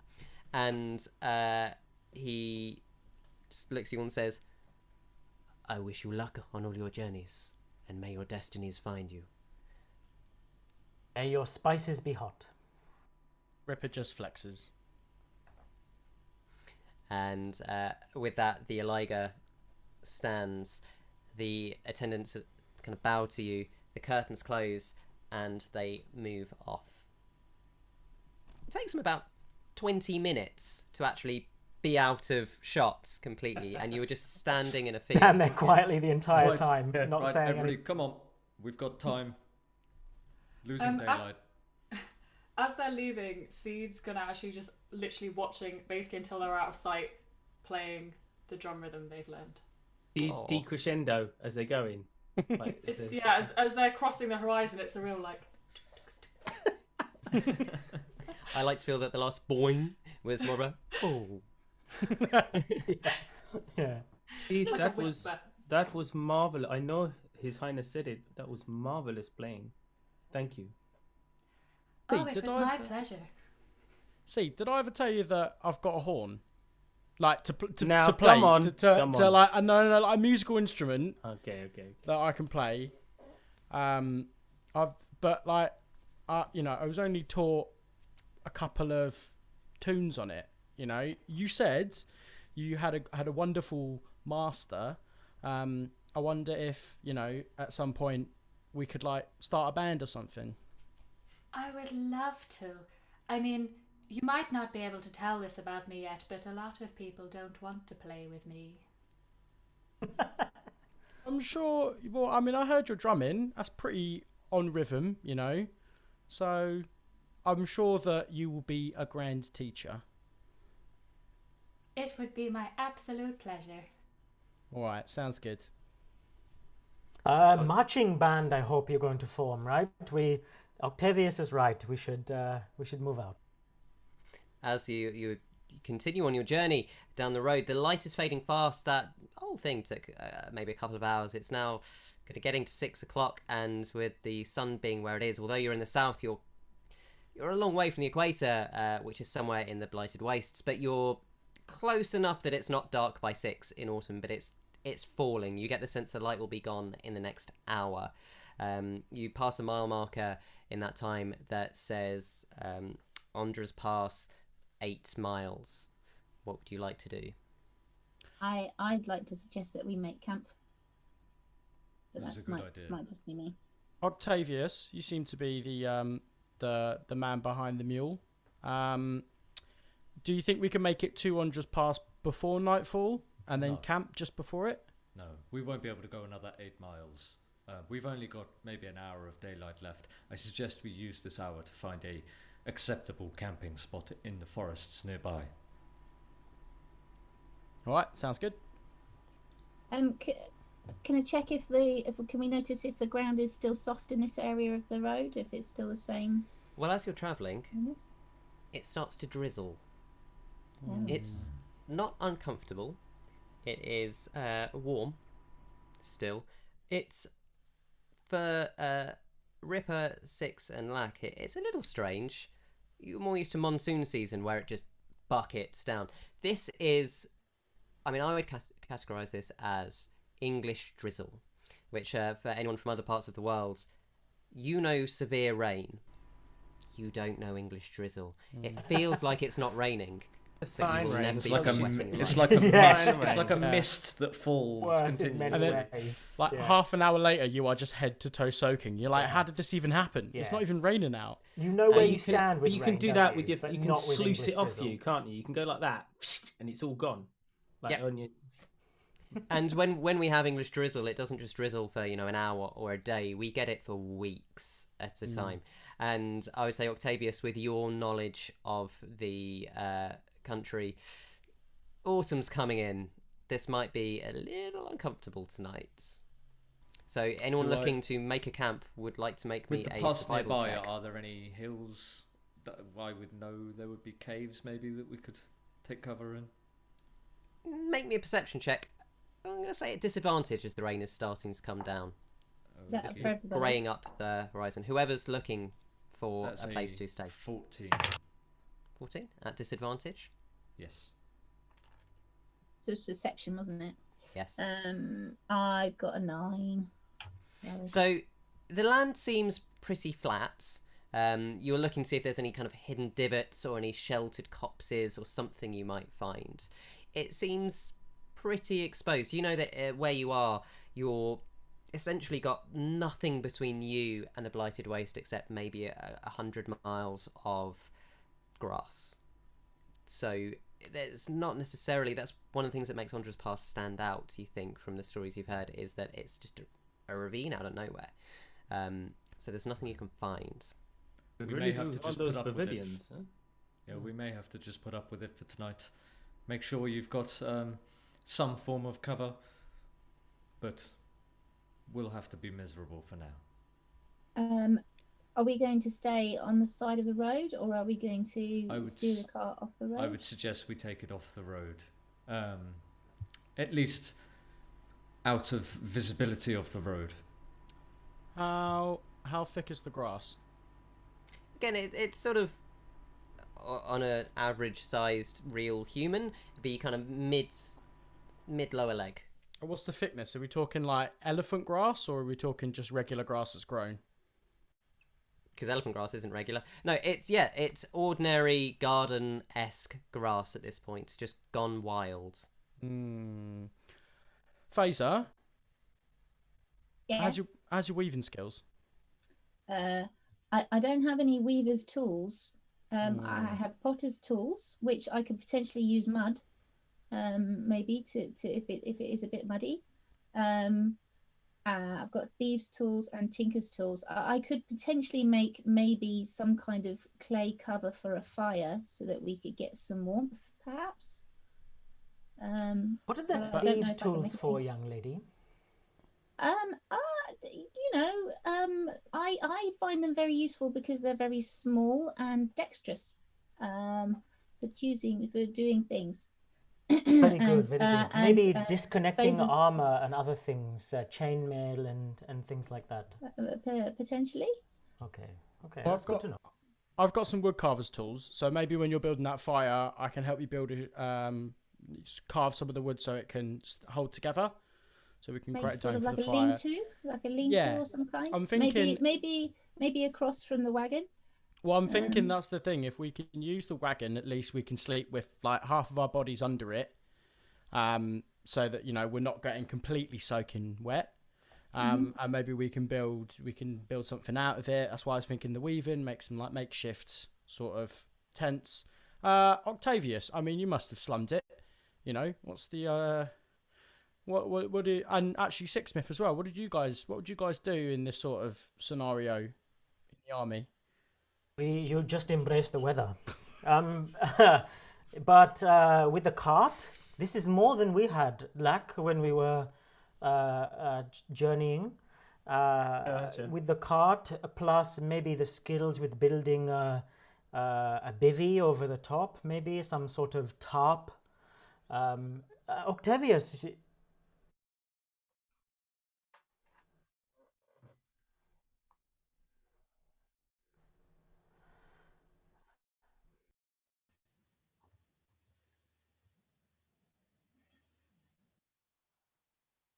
I have a cantrip for firebolt. So I mean, is that something if we had some material I could light with, or Eventually, so firebolt is it's a bit violent, isn't it?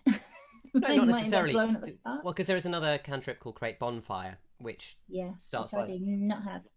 So I would say between them we could get doing. What I'm actually going to do is I'm going to call this our first skill check of the campaign.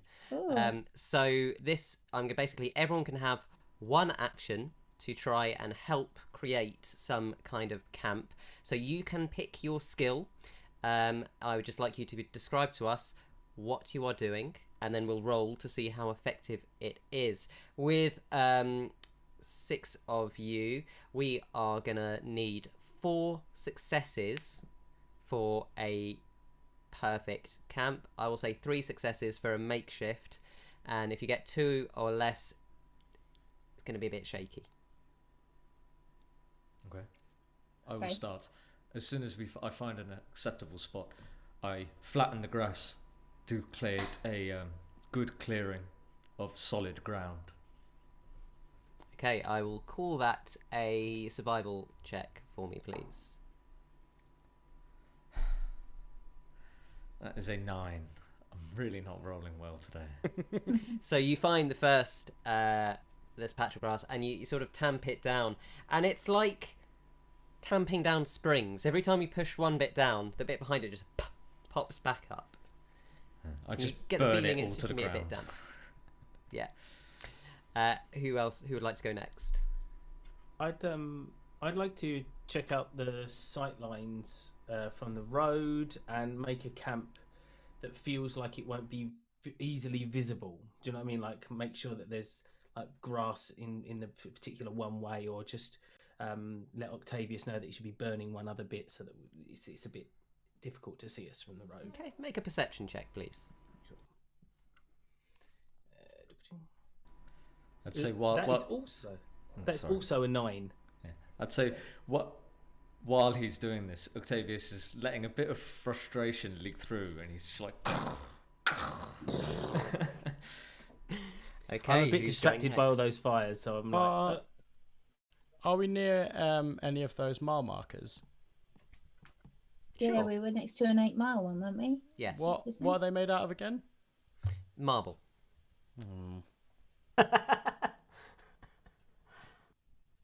Just, You could cool some meat on it like a Victorian. well, I couldn't was, you? you know, That's, we how need to do that. I was thinking like mush one up, and then you can use it like to create the fire. Please do not vandalise the markers, otherwise people will just not know where to I go. think No, look. There's another one back there for 9. There's another one over there for 7. There's one on the other side of the road for 8. They're not going to miss one. Yeah, but So it's just important to for- clarify, I'm your not going to plans. do this. I'm not going to do this. You want to destroy Chanel Army property by the Yeah. side of the road. Yeah. And then without I could running lie about it the away, next day. think. Oh, Great plan. So Um, what are you doing? I feel like if that is for building a fire or having materials for the fire, because we're on mud, I feel like I would probably be able to use my potter's tool to craft something out of that mud, without needing to destroy any stone or anything like that. I agree. I'm going to say make me a tools check. So this will be your dex stat with your proficiency. Dex stack. Okay. So, right. Okay. So, right, doing it. D20 plus the dex. Great. So I've got 19. My dex is +1, and my proficiency is +2. So that is 22. So with the 22, you're looking at these two clowns messing around in the grass, and you just really deftly get this patch, and almost like this is a real deep cut. If any of you ever saw early noughties teen romance drama Roswell High, there is this it's one of my favourite shows. Shut up. There's this amazing a bit. reference. Jeez. They even cut the high from it, so eventually it was just just called became Roswell. Roswell, but you saw it when it was Roswell High. Yeah, I love There was it. actually a copyright conflict. That's a whole other thing. There's this bit where someone like reconstructs a broken vase by just holding their hand out, and it sort of just swirls around. You kind of do that with a mud, but inverse. So where there is just damp patches of mud, you've got your tools and you're just crafting them, and there's almost arcane energy infusing it as your skill with your tools forms like a perfect windbreak almost, and inside that it's dry enough that you can build a small fire. Okay, thanks very much. I'd like it, if possible, to be high enough that it could shield the site of the fire from 3 sides. Yes, from- with that roll, absolutely fine. Thanks very much. can I request I go last so you guys can go? And then I think from oh my god, that's a bit bright, Octavius. I can't quite. Oh jeez. Okay. Oh no, we've got a fire pit. It's fine. And then just yeah. throw a little bit of fire there, and then I go sit. Well, yeah, exactly. Well done, both of you. You both put a very good fire together. Very hard work from both of you. Yeah. So Seed, Six, or Ripper, who's going next on the skill check? I think that I've got a piton and a hammer and a rope. So what I'd like to do is attach myself safely with a harness to one of the trees, and I'd like to scramble. What I do is I shake my armor off, and I take like the top half of my clothes off so they hang down. And like I'm not ripped like Ripper, of course, but I have like the Bollywood toned bod. right? And I don't get it out for any purpose at all. I don't get it out to show anyone. But when I get it out, somehow it glistens, and the rainbows spark off, and there's like it's a live body for sure. It's the rain, isn't it? I just can't help it. I'm not trying to upstage Ripper at all, but that is just what happens when Sixsmith takes gone on today. Yeah. And I'd like to scramble up this tree and try and take some of the stronger, better branches at the top in order to maybe support with the shelter or the fire, whichever is required when I can take these strong branches. If I can get a really good roll, I maybe like to see the surroundings, but that's only if I scramble up to the top of the tree like a proper Bahubali, like. Well, first, as so you're tying yourself to the bottom of the tree, yes? Well, I personally, Sean, don't know anything about how I would go about it, but I think Sixsmith with his tools would know how to make himself safe if he climbed. So I'd say that, he harnessed himself around the trunk of the tree to sort of, pull himself up a little bit. The tree is quite small and scraggly, as I said. There's not a great deal of cover here. It's mostly open grass. It's just a tree and not a bush. Just a tree. So as you climb up, first give me a dex check, please. It'll be a fairly low DC, as it's a small tree. Treeling. That's an 8 for that. That's enough. Yeah, you managed to kind of pull yourself up lively with this rain coming down.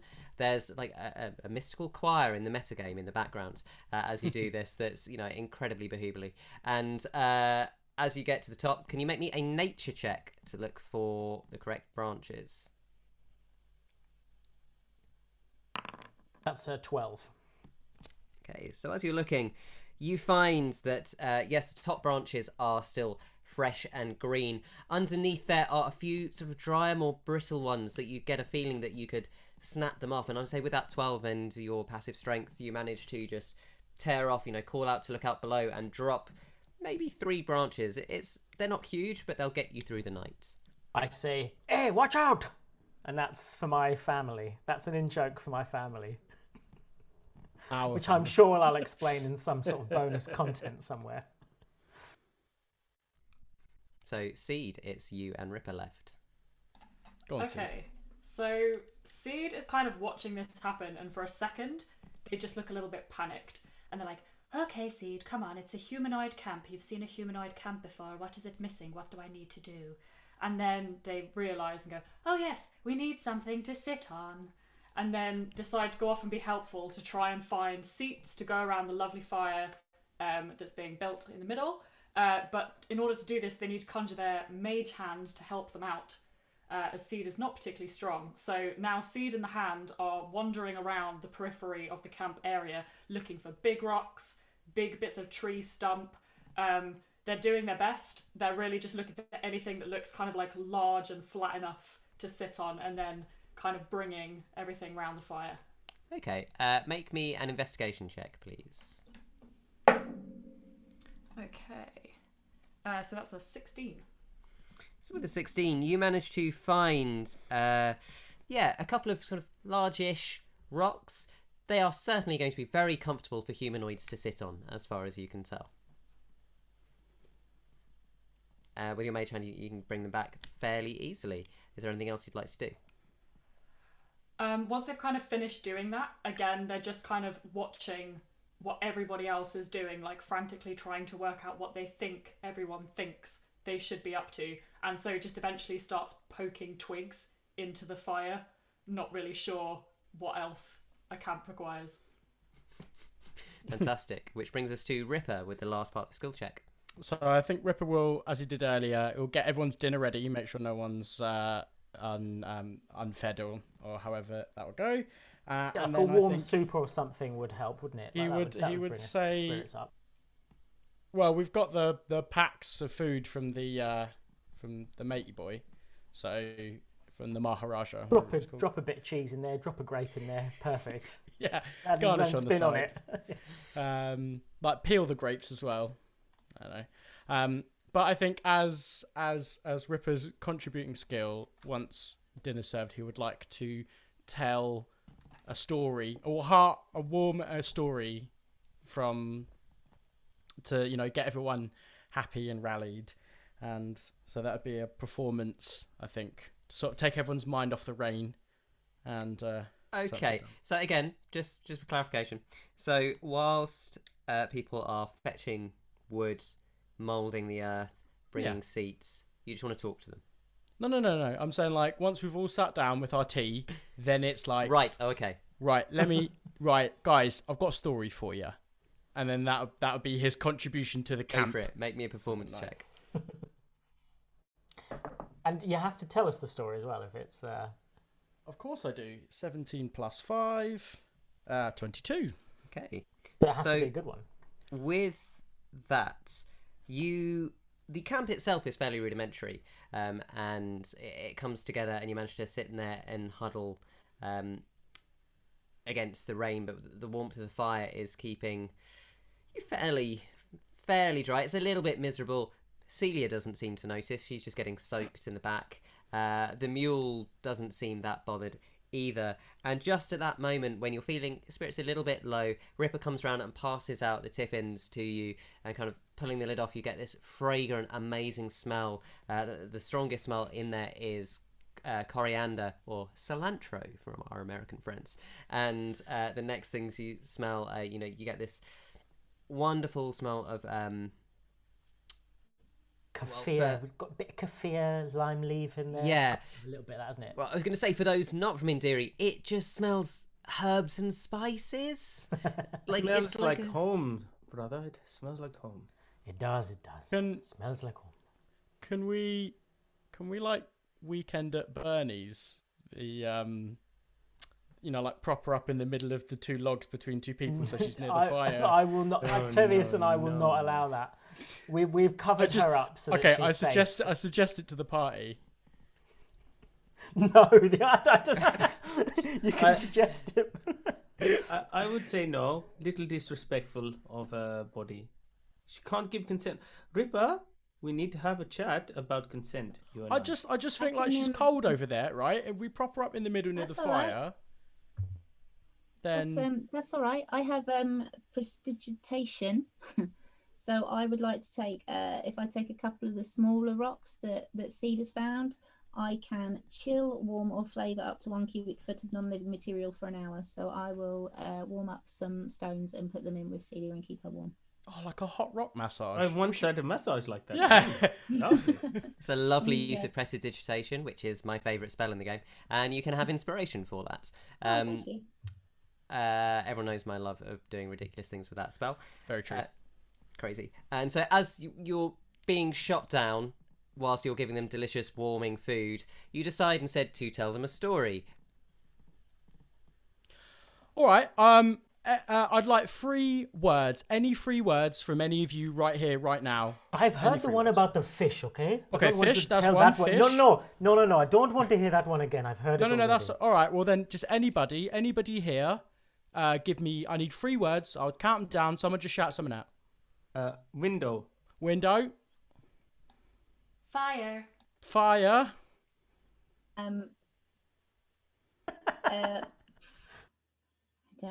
don't know. Anybody. A spanner. Spanner. I'm sorry, I can't do anymore. No, that's all right. So Ripper walks around and he goes, all right. So once upon a time, there was this wonderful craftswoman, and she would spend her time blowing glass. Right now, I don't know if any of you have seen that before, but it takes a lot of time, and you need heat and different pressures and excellent lung capacity. So she would blow these most beautiful pieces of glass. And one day, this tinkerer came to her, and he said, "I've just built my beautiful shop, and I cannot find a window that will fit it." So she goes, "Well, of course, I can create any window. What would you like?" And he says, "It's a bit unorthodox, but I'd like a window in the shape of a spanner, please." So she goes, "Well, I haven't got a mould for that." And he goes, "Oh, don't worry. I know the ironmonger is down the road. He does a wonderful mould, so he can make that for you." So they went down, and the ironmonger goes, "Well, it's funny you should ask that, because to get that sort of stuff, I need a really, really strong fire. And I haven't been able to get that sort of thing." So Glassblower was like, "Well, funny you should mention that, because my oven produces such big heat that you could make it in there. So the ironmonger and the glassmonger and the artificer, they all went back to the glassblower's place, and they made this beautiful window out of glass that looked like a spanner, and they're wonderful. And then they took it back to his studio, and they installed it right of pride of place in the middle, so that every day as the sun shone through, there was a beautiful visage of a spanner on the floor. So yeah, what's the message of the story? That's what I want to know. The message of the story is that no matter how strange your ask may be, there is always somebody in this world that can help you get what you want.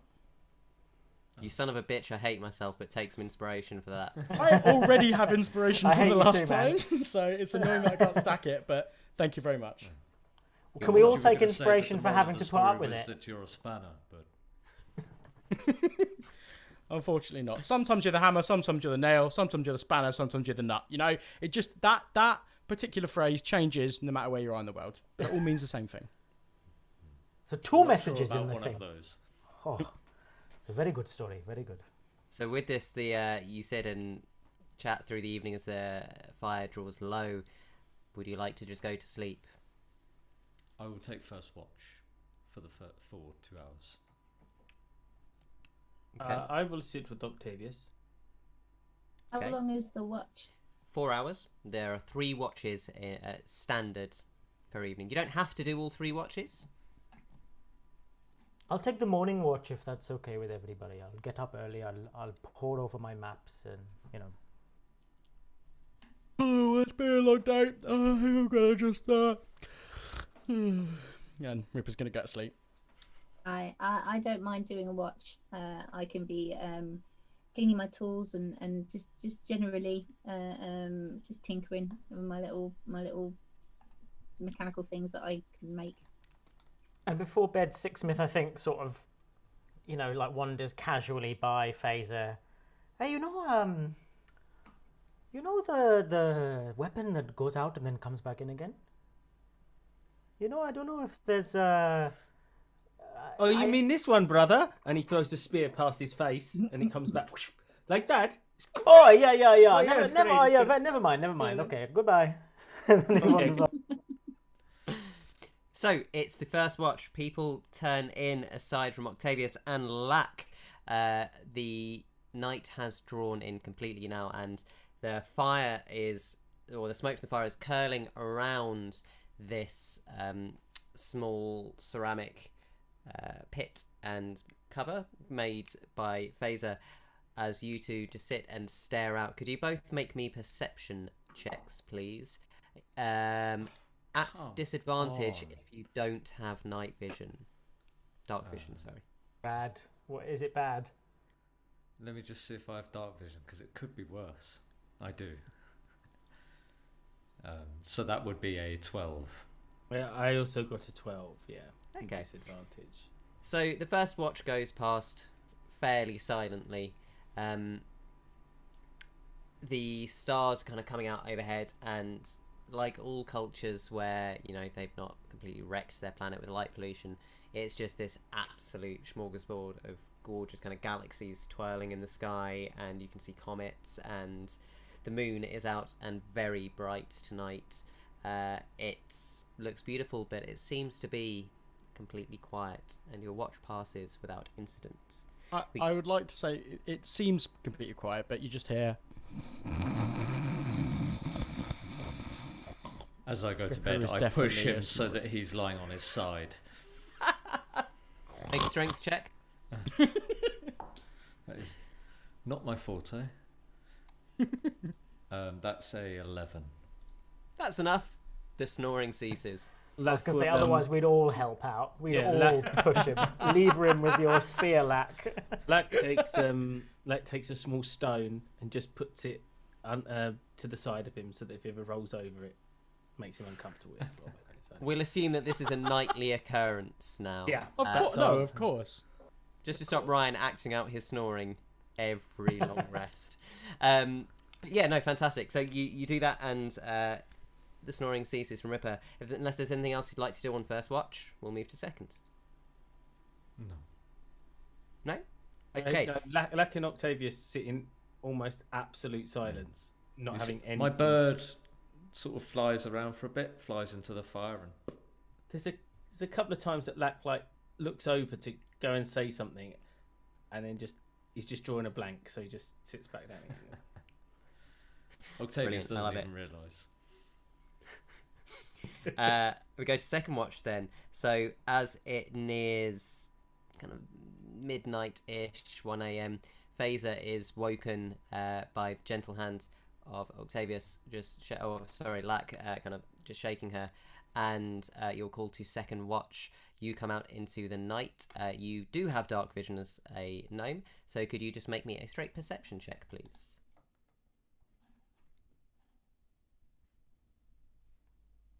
I have got 12. All the 12s tonight. So it seems very, very quiet for the first sort of 3 hours of your watch. Quiet enough that at some point you sort of lose focus a little bit and get distracted by poring over the Glimmerwood, which is still sparkling even in the night sky, and then going through cleaning your tools, making sure everything is just so and the way you like it. When your ears suddenly kind of ping as you this kind of dark shadow passes overhead, and you look up, and far away, although it seems far away, possibly because you're so small, high above you, just this massive shadow. With your perception check, you'd guess 50 foot across. And it just completely obscures, almost like when a cloud goes over the sun, obscures the stars and obscures the moon. And as it moves further away, you can see wings just beating.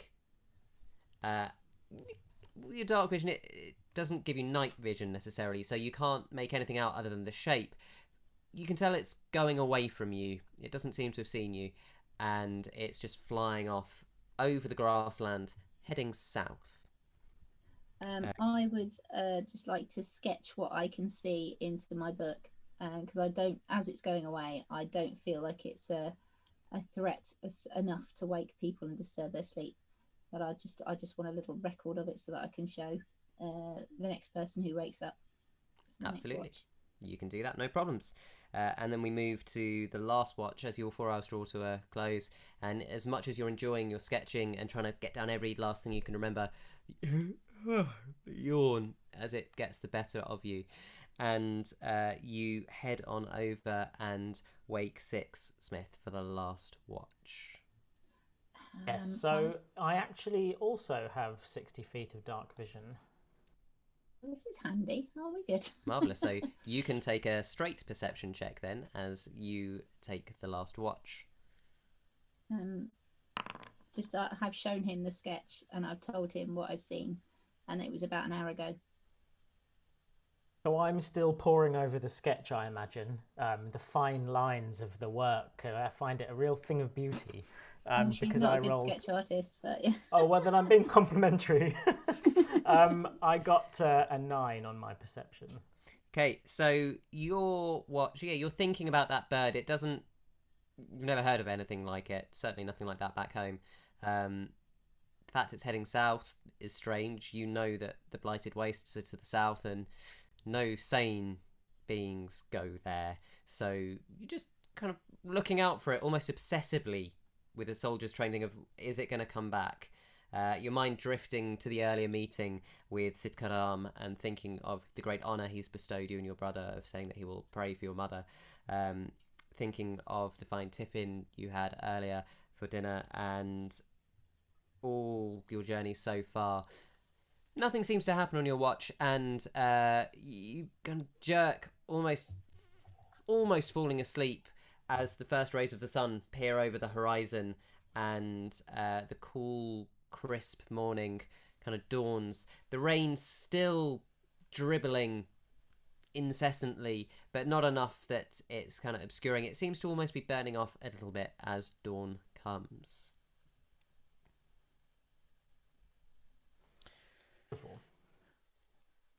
Right. Let's see. I'm going to roll a d4. That is a 1. That is back day. Ripper is going to get up and start doing push-ups. This time, as we get up, Seed has a dilemma to solve from the previous evening because they still have a full tiffin that they did not eat. And so now that people aren't actively watching around the camp, Seed would like to try and surreptitiously wander away with it. Make me a stealth check, please. No problem. 7, 8, Oh, 9, okay. 10. It's a 13. Okay. I think I would smell the food. I'm going to use passive perceptions on this because I'm going to say you are all doing your own thing rather than actively looking.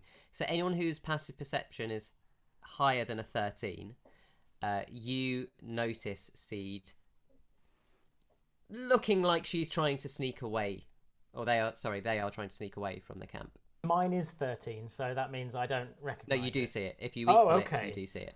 Yeah. I have a 14, but I feel like Ripper is he doesn't care. He's just too focused on his push-ups. Quick as a flash. I see this morning business, and I don't really care.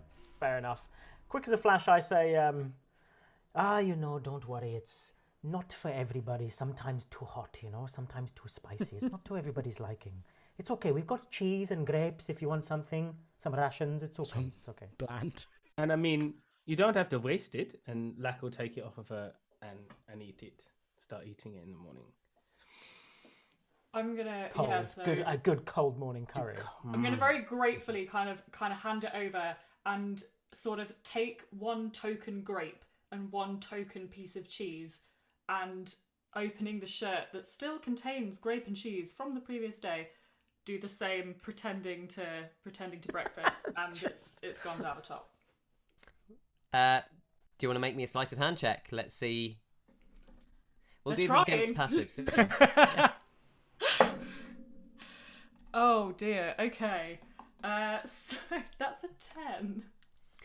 Anyone whose passive is higher than a 10 and chooses to sees this. You don't have to say anything, but you definitely see it. Just give a face, but it doesn't even occur to me. People have strange eating habits over here in Chinella. He doesn't voice it out loud, but he doesn't like cheese either, so. 123, 124, 125, 126, 127. 19, 20. I think as Faeza is someone that likes to help, but equally doesn't like to be impolite.